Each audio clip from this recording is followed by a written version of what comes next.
गुजरात के अहमदाबाद में रहने वाले गोपाल सिंह राठौड़ एक लाइलाज बीमारी का शिकार बने हैं, लेकिन उनका हौसला उन्हें बीमारी के बावजूद स्वस्थ रख रहा है।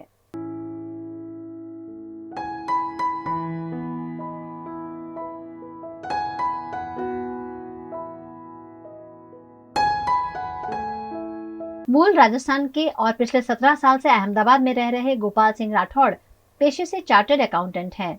62 साल के गोपाल सिंह राठौड़ ने 9 साल विदेश में रहकर नौकरी की। 2018 में यूएस टूर के दौरान वे फेफड़ों की बीमारी का शिकार हुए और सालों के इलाज के बाद उन्हें पता चला कि उन्हें ILD नामक इलाज बीमारी है। बीमारी से लड़ते लड़ते उनका वजन 28 किलो कम हो गया, ऑक्सीजन लेवल भी घट गया। इस बीमारी की कोई दवा नहीं है और मरीज 3 साल से ज्यादा जिंदा नहीं रह पाता है।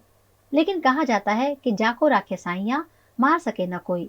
बिना हिम्मत हारे नियमित योग और कसरत से गोपाल सिंह राठौड़ स्वस्थ भी हैं और अपना सीए का व्यवसाय भी कर रहे हैं। एक्चुअली क्या हुआ था कि मैं यूएसए गया हुआ था घूमने के लिए, और वहाँ पे ही क्या है कि सूखी खांसी चालू हो गया था। तो जब हमने आके कीनिया में, मैं नौकरी करता था, कीनिया में रहता था, वापस आके जब देखा तो वही कंटिन्यूस सूखी खांसी आती रही। तो हम लोग वहाँ के जो हॉस्पिटल है, वहाँ का जो सबसे अच्छा हॉस्पिटल है पंड्या हॉस्पिटल, तो वहाँ पे गए। तो फिर उन्होंने एक्सरे वगैरह करवाया, तो दोनों लंग्स में मेरे को, उसको बीबासल निमोनिया बोलते हैं, वो हो गया था उसमें। फिर उसके बाद उन लोगों ने मेरे को वहाँ पे हॉस्पिटलाइज करके करीब 10 दिन वहाँ पे हॉस्पिटल में रखा, और 10 दिन में मतलब कंप्लीट में ठीक हो गया था। उसके बाद में फिर मेरा सीटी स्कैन हुआ।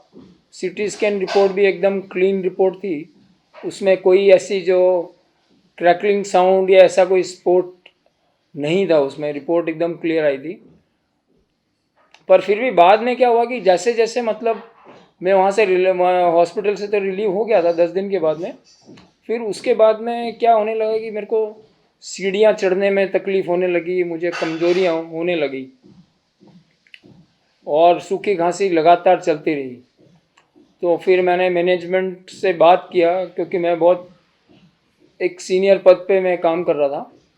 तो मैनेजमेंट ने बोला कि आप 5-6 महीने जैसे भी करके निकालो और पूरा जो सेटअप करके फिर आप जाओ।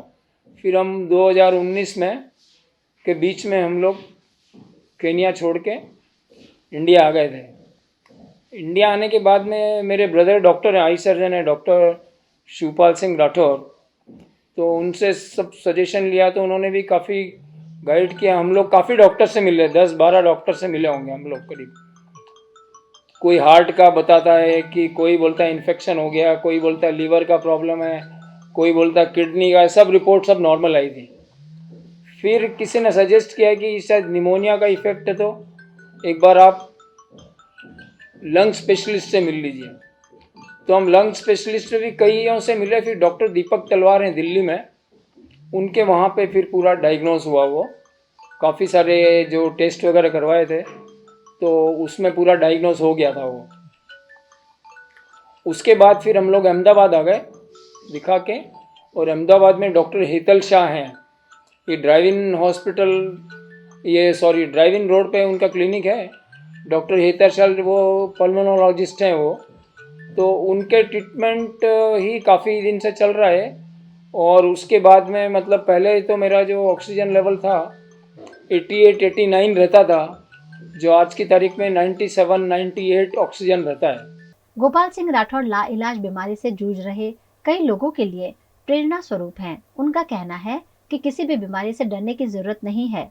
मजबूत हौसले, डॉक्टर्स की दवाई और कसरत से किसी भी बीमारी से पार आ सकते हैं। शुरू में तो मैं बहुत तनाव में था। मैं शुरू में मतलब मेरे 5-6 महीने बहुत तनाव में निकले। फिर मेरे बड़े भाई ने मुझे बताया कि तुम मेरे पास आ जाओ।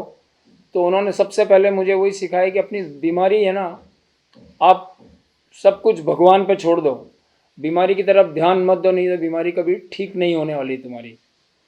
तो उसके बाद मेरे को वो एक, और मेरा विल पावर बहुत स्ट्रांग होने से बीमारी के ऊपर मेरा वो बिल्कुल ध्यान नहीं दिया। डॉक्टर ने मुझे जो मेडिसिन्स दिया और जो मुझे डाइट बताई, और फिर जो एक्सरसाइज का, तो डॉक्टर ने भी प्राणायाम बताया, पर बाकी मैंने खुद ही अपनी मेहनत करके, काफ़ी स्टडी करके, काफ़ी सारे मैंने मतलब किए कि लंग की कैपेसिटी को कैसे बढ़ा सकते हैं हम लोग।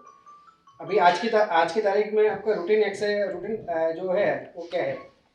नॉर्मली मैं तो सुबह उठ के पूरा फ्रेश होके फिर मैं अपना पूरा एक एक घंटे का एक्सरसाइज करता हूँ, और फिर बाद में मैं ब्रीदिंग एक्सरसाइज का मेरा दिन में टाइम रहता है, वो करीब मैं 6 बार करता हूँ ब्रीदिंग एक्सरसाइज, स्पायरोमेट्री, फिर बलून ब्लोइंग, ये सब, और चेस्ट एक्सपांशन एक्सरसाइज, ये सब मैं पूरे दिन भर में कर लेता हूँ। करीब 3 से 3.5 घंटा मेरा रोज का टाइम देता हूँ मैं। सबसे पहले मेरा तो ये सुझाव रहेगा, क्योंकि एक तो बीमारी बहुत बहुत रेयर बीमारी, सबसे पहले तो आपका जो मानसिक संतुलन होता है वो एक बहुत अच्छा होना चाहिए। आपको बीमारी से डरना नहीं चाहिए और आपको बिस्तर नहीं पकड़ना चाहिए। जितना आप एक्टिव रहोगे, जितना आप एक्सरसाइज करोगे, उतनी आपकी लाइफ इजी हो जाएगी उसमें।